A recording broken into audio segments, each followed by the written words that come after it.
Welcome. In this video, I'll show you how to create a Gmail account without phone number.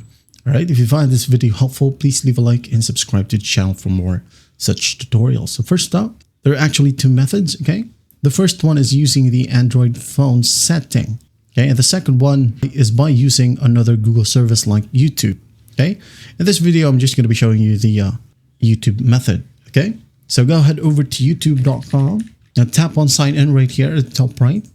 Now just go ahead and click on use another account. Now in here, just basically click on create account and choose for my personal use. Okay. Enter your first name and last name, or it could be an alias, depends on you. Once done, just say on next. Enter the birth date right here. For example, September, maybe 97. Okay, gender, male, next.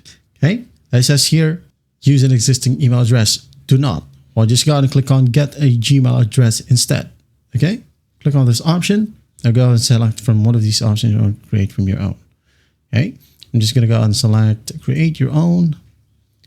I'm going to type in the lazy daddy 97. Yeah. At gmail.com. Hit on next. Now it asks you for a password. So just go ahead and type down a password. Confirm it. Tap on next. Okay, as you can see here, it still needs to scan the QR right here. But I know for a fact that this one works best when you are on a mobile device. Okay, as desktop browsers often enforce phone verification more strictly. So go ahead and open up your Android device. Okay, again, Android, and do the same steps. That's basically it. Now, if you want me to create a video about this by using your Android phone settings, okay, not the YouTube app, well, you can just go and let me know in the comments below and I'll make that video for you. But that's it for now. I hope this video helps and I'll see you in the next one.